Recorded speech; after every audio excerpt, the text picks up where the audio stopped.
Jason and his crew over at Liberty are going to deck it out, and they're going to have Competitive Edge will be on site selling glow in the dark singlets if anybody wants those. If you are attending, recommendation: wear a white or light colored singlet if you don't have a glow in the dark one. If you wear black or any type of darker color, it's just not going to glow as well. So if you have white, wear white. That's just a tip heading in. I'm excited for it.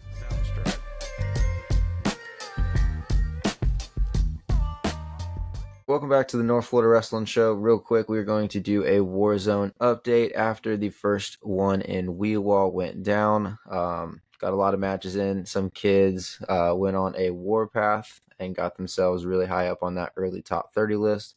We'll talk about that and preview the next one in Liberty County with the special glow in the dark atmosphere that they're going to have there. Jason, sounds like it was a great event over there in WeWa. Yeah, man. For the first one of the year, I think we had about 120 kids and tons of good action. I think most kids got at least their 4 matches. I think I heard one that they were having trouble finding matches for, but we ended up getting him a 4th match. I would say most kids had anywhere from 5 to 8 matches in the 2 hours, which is what we aim for. And a lot of good results, a lot of really, really tight matches, and a ton of growth. A lot of kids on the top 30 leaderboard that weren't there previously but attended series, and I watched them go 1-3 or 2-4 or those type of records, and now they're 6-0 and 4-0 and 5-1, and so it shows that you keep at this and you keep plugging away and good things happen. So I can go ahead and actually read down the top 30. We'll go from 30 up. So number 30, Jaden James was 3-1. He's an unattached wrestler. 29, Max Perez was 3-1. 28, Elias Roberts was 3-1 from Pace Wrestling Club. 27, Nolan Cox was 3-0 from Gulf Coast Grapplers. Number 26, Colin Berkey was 3-0 from Niceville. 25, Tristan Berry, also from Niceville, was 4-2. 24 from Grappling House, Wade Clark was 4-2. 23, Julian Ravesi from Arnold High School was 4-2. 22, James Oliver, 4-1 from Gulf Coast Black Sheep. And if anyone's wondering, he was wearing his pink Tri-State Tough Girl Champion singlet all week. 21, Marino Karate was 4-1 from Grappling House. 20, Mason Mativi from Gulf Coast Wrestling Club in Alabama was 4-1. 19, Tiago Fanuff from Liberty High School was 4-1. 18, Jason Marsala from Battle Wrestling Club was 4-1. 17, Kinsley Jones from Grappling House, 4-1. And I believe she's the only female on the list. So congrats to Kinsley for getting up there. 16, Connor Allen was 4-0 from Rio Wrestling Club. 15, Jackson Steiner was 4-0 from Niceville. 14, Lawson Thorne from Grappling House was 4-0. 13, Cole Motzenbecker from Assassins in Alabama was 4-0. 12, from Grappling House, Wyatt Felkin was 4-0. At 11, right outside the top 10, but hopefully working his way into it, Joey Stepien was 5-2 from Grappling House.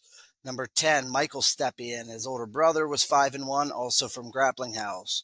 Number 9, Levi Siegel, also from Grappling House, was 5-1. Number 8, Josh Mercer from Liberty was 5-0. 7, Preston Newfield from Gulf Coast Black Sheep was 5-0. 6, Tyler Johnson was 5-0 from Niceville Wrestling Academy. 5, Miles Rinkus was 5-0, also from Niceville Wrestling Academy. Number 4, Landon Pease was 5-0. We gave him his own team name, the Peacekeepers, just because he wrestles unattached. Number 3, Calvin Ross was 5-0 from WeWa Hitchcock High School. Number 2, Benjamin Green from Patriots up in Dothan, Alabama, was 5-0. And your number 1 wrestler through 1 week at 6-0. And probably the smallest competitor is Nick Steiner, little 40-pounder from Niceville Wrestling Academy with a 6-0 record, and awesome seeing him up there. There's a lot of these names on here that make me really. That's the cool thing. We were kind of talking about this last week about how we see these kids grow, and there's a lot of kids on this list that are just making me smile. Obviously, a lot of the kids from Niceville, but just like some of these kids from around, like I remember that kid. Oh, I remember that kid. Oh, look at that kid, like getting better. This is such a it's so cool for me. Like I got a couple that I want to for sure shout out, but I know that there were some that stood out for you. Yeah, there's a number that stood out for me. I'm gonna let you Oh go man, first though, because I got 4 or 5 that I want to just talk about how they wrestled. The WeWa guys did a good job running the tournament, and so I was able to kind of float around and watch a lot more wrestling oh than dude, my normal. my my biggest two, unfortunately, are like locked in like a little rivalry, and they have been for the last like 2 years, and it's starting to stress me out. And I'm not gonna lie to you, because like I don't like seeing either of them lose, and it's Miles Rinkus and Joey Stepien. Like I am so proud of both of those individuals, and I love this little rivalry that they got going and like pushing each other, and it's just one of them are hot one weekend, one of them aren't, one of them like some they go 1-1. It's so cool to see this because it reminds me of like a rivalry I had with a now friend of mine. So it's lovely to see this, but I love seeing Miles Rinkus up there in that top five because he is the epitome of just loves wrestling. Like little story with him, me and Janet were working out at this gym before we were able to build our own home gym, and we were stretching out. She saw Miles and his dad just sitting there working out. His dad was teaching him how to lift, and she's like, oh, maybe he'd like wrestling. And I'm like, I don't know, maybe. And she goes out there and like starts the conversation, and I come out to go like get a drink of water, and then I finish it up, and we're like, maybe you should go to a nice little wrestling academy. He was out there the next week, and he has not missed a day in a week in like 2 years now. And so to That's see, and awesome. he's one of the very few wrestlers that can out wrestle me lengthwise. Like if it's a camp and we're gonna be there for 8 hours, every chance that we have a little break, he's like trying to wrestle me and attacking me, and like it brightens my day. So I love seeing him up there in the top five. That's my biggest one over there. But same thing with Joey Stephen, man. I can't wait to see. I know he's gonna get in that top 10. I know he's tracking there. And then another one too, number 18, Jason Marsala. He's the one that really wants to get good. I know that he had fallen a little short of going to state in the 2A classification last year, but you can tell that he's on a mission. So it's really nice to see him up on that list. I know his eyes are more toward the state tournament, but I think he should get recognition. You can tell that he wants to get good. So I like seeing him. Yeah, I agree. The Miles Joey rivalry is they had they had one match that was an absolute barn burner. I think it was a match, or I'm sorry, a point or two that Miles beat him, and then to Miles's credit, um, Joey asked for the rematch.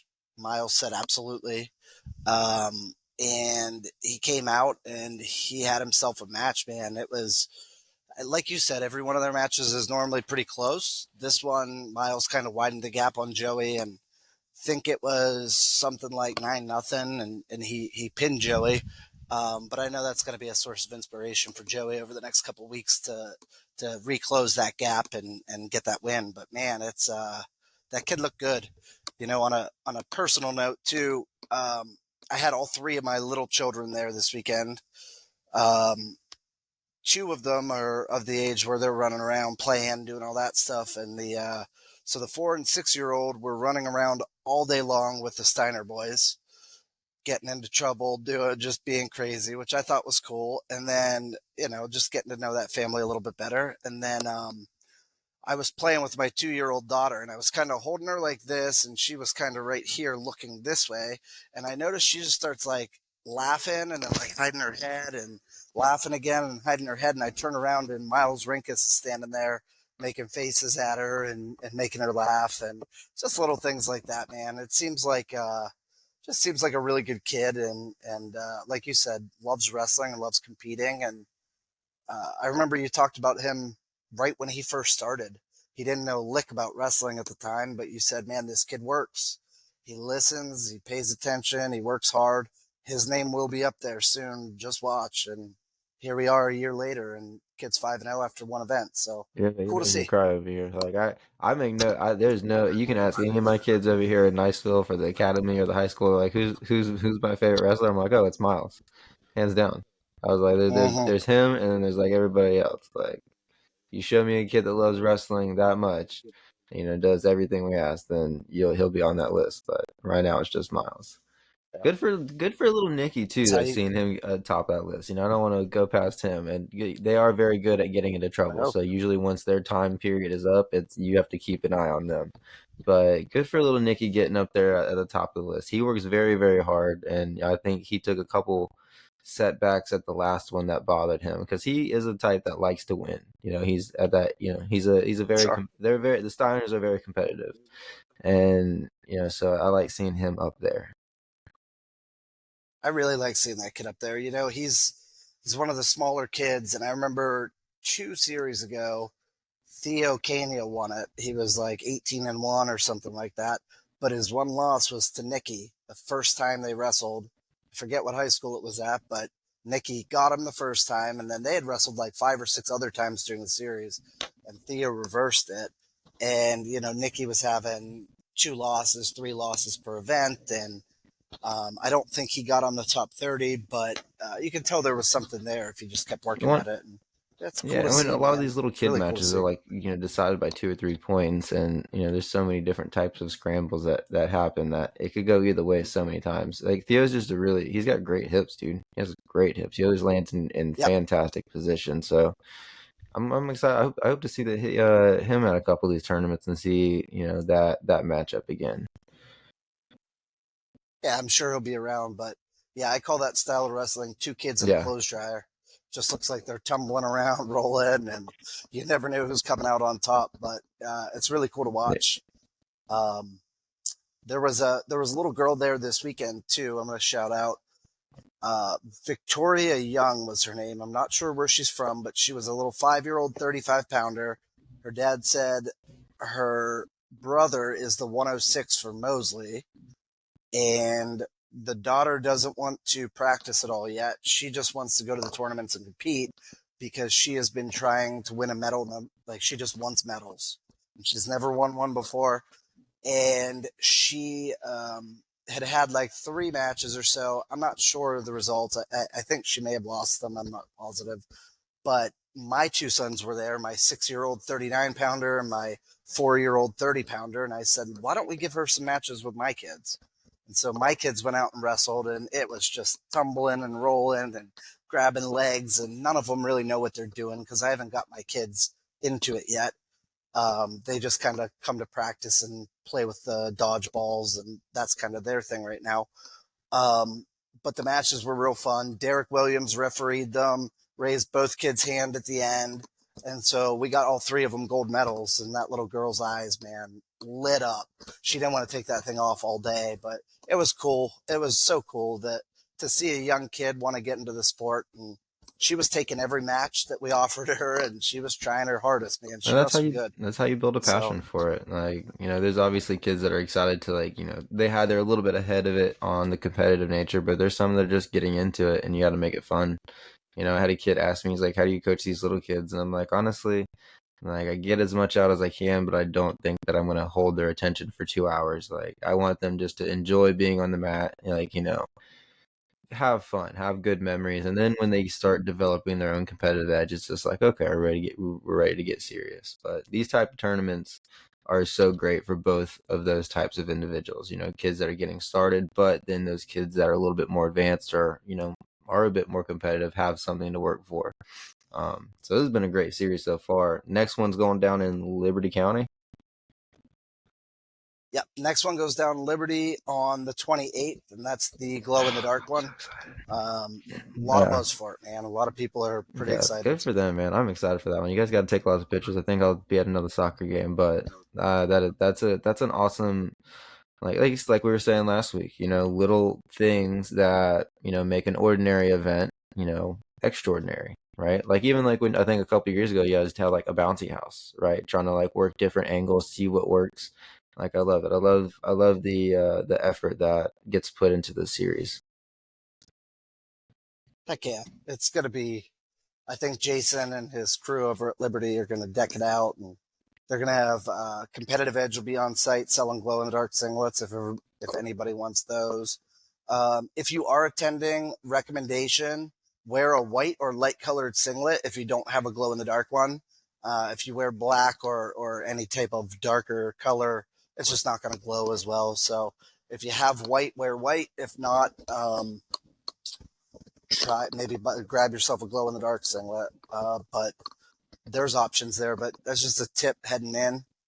I'm excited for it. I'm actually not going to be able to be there. I am pre-scheduled out of town, and that was the only weekend we could schedule the event. And so I'm not going to be there, but Jason and crew will be running it. I think it's going to be Well, awesome. make sure you guys take a bunch of pictures, everybody that does attend, so we can help spread awareness about the series and just about these cool ideas that help it make it fun for these kids.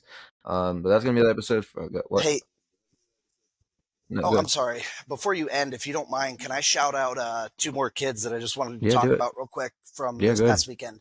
So number 3 or 4 on the list, Landon Pease will be the first. Could be the first kid that wins his second series title. So we've never had someone repeat as series champion. Landon was 5-0 this weekend, and he's got a shot to do it. He pretty much ran through most of his competition. He did have a pretty close match with Levi Siegel.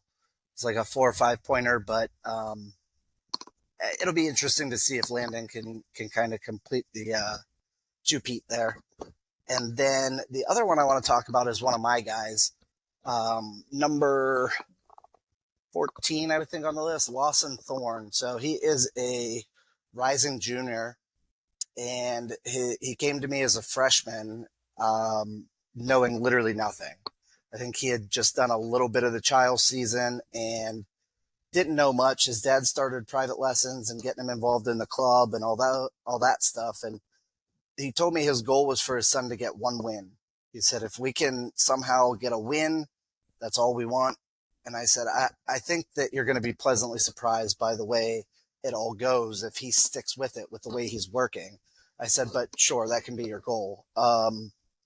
He was 4-0 this weekend and won his first gold medal ever as a rising junior. Last year at the high school season, I think he went 8-12 as a backup. He was jumping in here and there, but he's scheduled to get the starting spot this year. And with the rapid improvement I've seen out of that kid, man, my goal for him is to get to the state tournament. I think it's very feasible with the way he wrestled on Saturday. It was a great performance, and just really proud to see that transformation of I don't know how to get into a wrestling stance to I'm dominating now. And I mean, most of his wins were not close; they were dominant.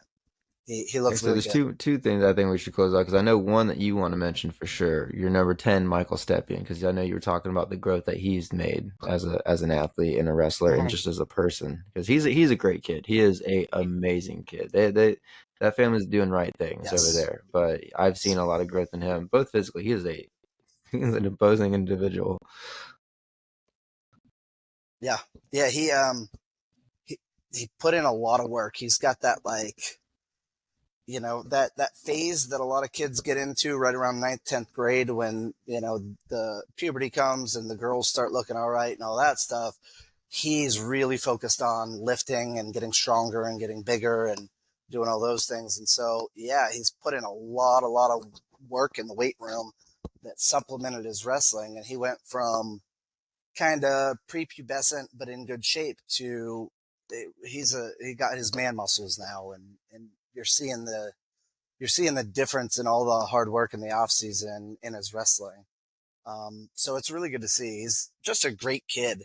You will never hear him or Joey say anything, respond to a question that doesn't end in sir. Yes, sir, no, sir.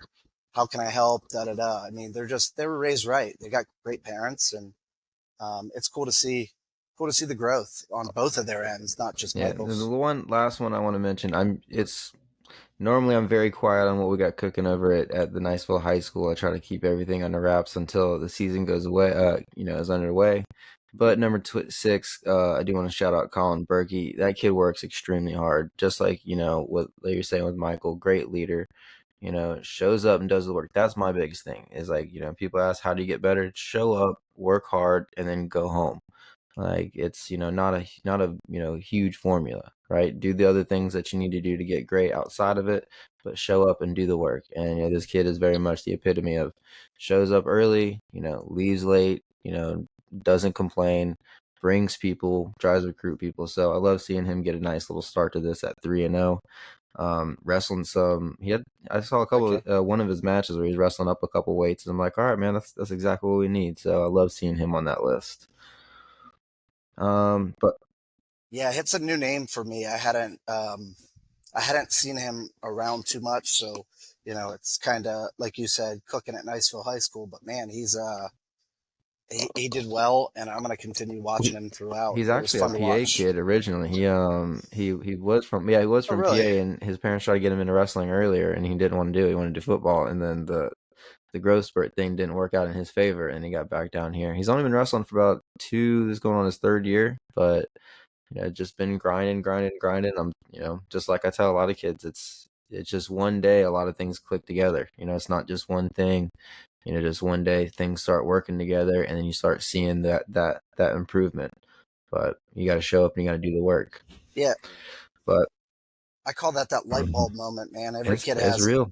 It's It real. comes for some kids. It comes at age 8, and they just start rolling. A good, like a Colt Palmer type kid that just figures it out early. And then some kids it comes in 10th or 11th grade. It comes for When everyone. there's It different just levels of it. just There's got to be different on the levels of mat. it too. Sometimes you hit a level and you're like, oh, I'm stuck, right? Or like, oh, and then all of a Yeah, sudden you get the right coach, or you get the right, find the right technique, or you have that one match, something that I was, telling actually exactly him, that, a lot of these tournaments that we go for, we're looking for matches to build on. We're looking for success to build on, and getting these, a little bit higher paced, shorter matches help us find those moments of success to build on, or those moments that are pivotal that we didn't capitalize on. So I highly recommend everybody get out to these war zones. Next one is in Liberty County on the 28th. So the black light glow in the dark one, I hope everybody enjoys it. We have a episode coming out with Jabari Irons for When Life Tries to Pin You.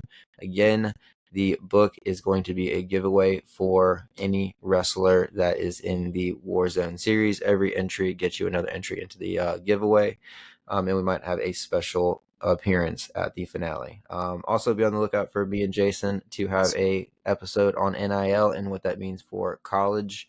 The college landscape going into the future, next 5-10 years, some different ideas that you might not have thought of. But thank you, Jason, for coming back on and talking with me, man. Look forward to getting to that NIL conversation. Of course, man. We'll do this again after the next one, I think, and hopefully a lot of these names are still kicking Yes, butt sir. out there.